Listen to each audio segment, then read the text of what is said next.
Carlos Elizondo Mayer Serra, desde luego analista con uno. ¿Cómo estás, Carlos? Buenas noches. Buenas noches, Pepe.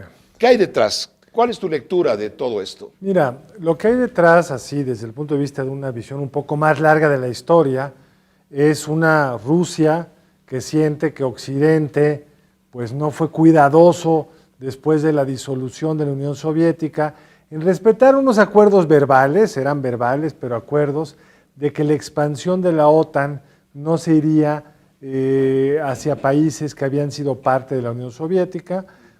En particular, les preocupa mucho Ucrania. Ya había habido la primera ruptura bélica poco después de que el presidente Bush invita a Ucrania a ser parte de la OTAN.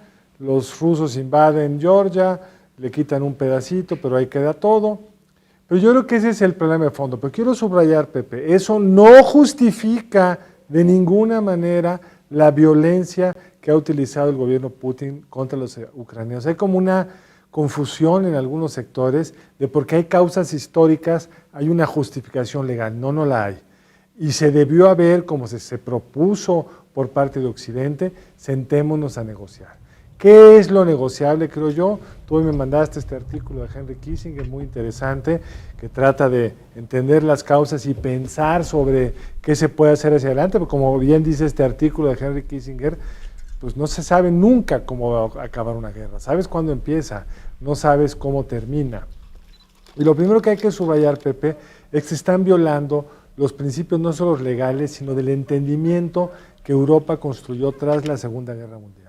Por supuesto, ha habido invasiones injustificables en Irak por parte de Estados Unidos o lo que tú quieras alegar en otros lugares del mundo, pero en Europa esto no lo habíamos visto y un mal en el pasado no compensa un mal en el presente.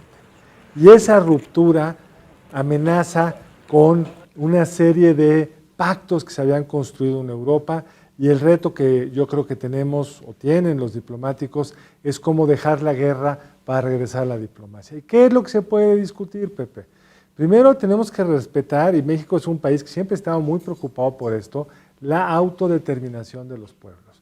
Los ucranianos votaron por ser independientes. Cuando se disuelve la Unión Soviética hubo un referéndum y más del 90% de los ucranianos quisieron ser independientes. Entonces no tiene el vecino derecho a invadir por una supuesta continuidad histórica. Lo segundo, Pepe, por supuesto hay que atender las preocupaciones de seguridad de Rusia y creo que habría que negociar pues, que Ucrania tendría que tener un cierto estatus neutral, como lo tiene hoy Finlandia, lo tiene hoy Suecia, son miembros de la Unión Europea, pero no son miembros de la alianza militar, pero esto tiene que ser de una forma tal que al mismo tiempo esté garantizada la seguridad de Ucrania, porque países como Lituania y Estonia, los países bálticos, ¿por qué quieren ser parte de la OTAN? Para que no les pase esto, porque hay reivindicaciones históricas por parte del líder ruso que puede en cualquier momento devenir en una invasión como esta. ¿Qué opinas cuando algunos analistas aseguran que lo que en el fondo hay detrás de todo esto es el afán, el arrebato de Vladimir Putin por revivir la nostalgia de los zares y expandir nuevamente el imperio ruso? ¿A qué voy? Que desde que Putin llegó al poder en el año 2000, si no me equivoco, se ha reanexado, después de la ruptura de la Unión Soviética, la disolución de la Unión Soviética, se han anexado 6 repúblicas que se volvieron independientes. La última de ellas, Crimea, y ahora quisiera Ucrania también, que es capital central geopolíticamente y estratégicamente hablando. Sin duda, Pepe, el primer problema es que Rusia no es un país democrático y entonces su líder, en la soledad de su despacho, en esa mesa larga en la que recibe a sus visitantes, hace lo que él quiere y desea. Esto no es una guerra que el pueblo ruso haya pedido, no es que eso lo justificara, pero no es más que una visión, como bien dices tú, el legado histórico que el presidente Putin cree que le debe dar a Rusia, que es regresar a algunas de las fronteras de la Unión Soviética o de la Rusia imperial.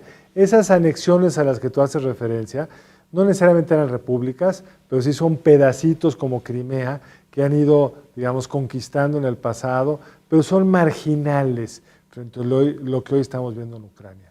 Ucrania es el país más extenso de Europa después de Rusia, es un país muy poblado, 1/3 de la población de México, y es un país que pues, tiene una vocación europea, democrática, que se le tiene que respetar.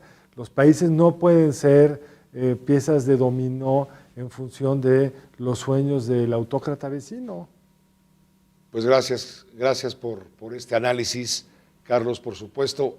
Seguiremos en el contexto para tratar de entender. Tenemos que seguir en el contexto y tenemos que desear que lo diplomático triunfe sobre lo militar, pero que hay solo un individuo. Pero está quedando lo diplomático, está siendo exhibido, está siendo desnudada la política diplomática. Por supuesto, porque aquí depende de una persona. Una persona le está poniendo en ridículo, hablo del líder ruso. Una persona está mostrando la fragilidad de la diplomacia, pero esa misma persona está minando la legitimidad de su argumentación. Porque no ha habido un pueblo ucraniano abrazando a los hermanos rusos, ha habido exactamente lo contrario. No ha habido una satisfacción por parte de los ucranianos por ser parte de Rusia.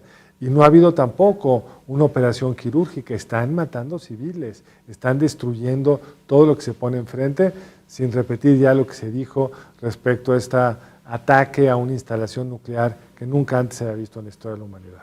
Gracias, Carlos, como siempre. Buenas noches. Gracias a ti, Pepe. Buenas noches.